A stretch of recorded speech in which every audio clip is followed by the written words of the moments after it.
What is up, ladies and gents? Mike here, and welcome back to Monster Breakdown.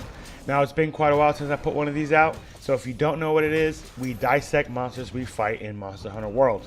Today's hunt is long overdue.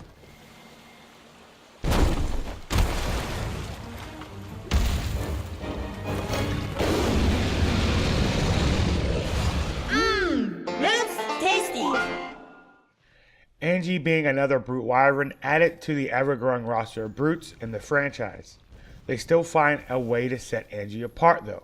He's a simple dinosaur with some minor adjustments like retractable nostrils and some weird flame breath. Now, I've been playing Monster Hunter for years and I can't remember seeing anything like this. Besides just the look and appearance of the nostrils, Angie actually has a purpose for using them.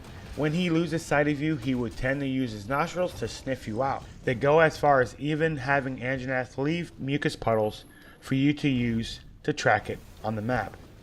All these little things make Anjanath feel different and a welcome addition.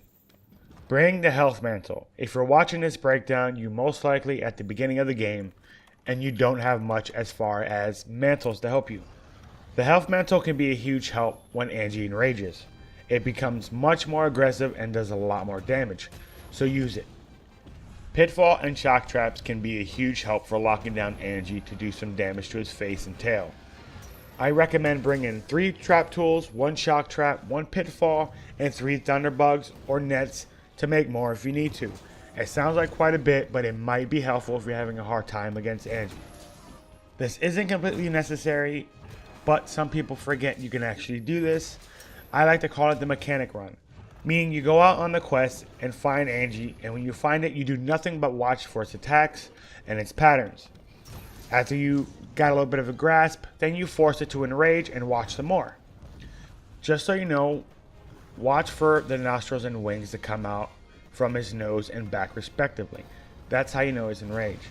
You can also watch for the icon on the map. The little eye turns red. Do this until you feel comfortable with being able to recognize its moves and tells, and hopefully that paired with this breakdown, you'll finally take down Angie on a consistent basis. On to his attacks. Now, the claw swipe isn't a typical swipe you tend to hear me talk about, but basically Angie will swipe down with its feet and it's not that big of a deal. It can knock you down or knock you out of animations, etc., so be mindful. Tail swipe, an easy attack to dodge. Just remember, Angie swings its tail from right to left. Remember to watch out for Angie to look behind him over his shoulder to avoid this. His tail spin, on the other hand, is unlike most wyverns we fought. It's simply a half circle in which the center of the swing is relative to its target. It sounds like a mouthful, but what I mean is it is hard to just position yourself to where you don't need to worry about it. Just be ready to dodge through it when you see Angie pause and wind up for the spin.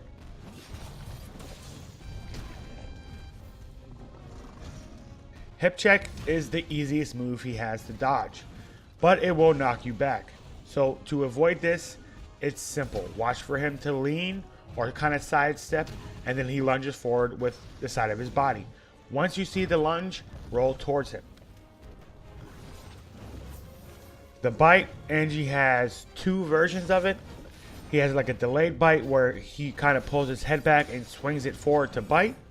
And then the regular one, which I call where he just kind of like steps forward to bite.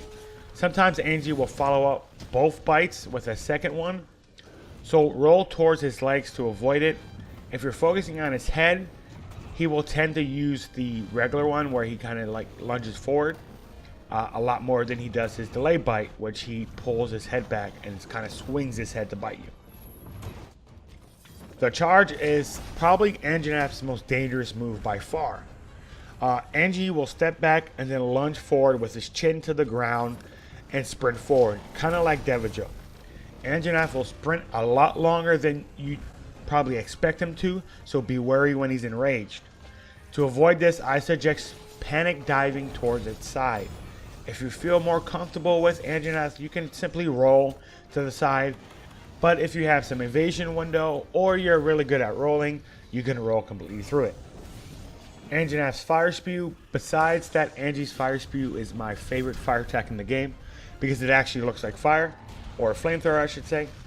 It's not a fireball like a raw blast, and it fits Angie to the T, kind of like a raw, brutal fire.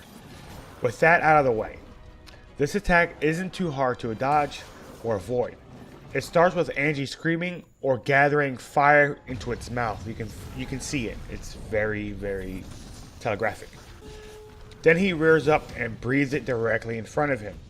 Once you hear the scream, start to roll towards the side and you should be fine. Angie will sometimes swing the breath in front of him, but I have not seen this too much, but I have, so I have to mention it. That's the Anjanath breakdown. I hope this was able to help you guys who've been asking for it. And I do plan on doing some more. So if you guys want to see a certain monster, please leave it in the comments below. If you like this video, hit the like button, subscribe, do all that fancy jazz. You know, that good stuff. Alright, ladies, gents. I'll talk to you guys next time. Peace out.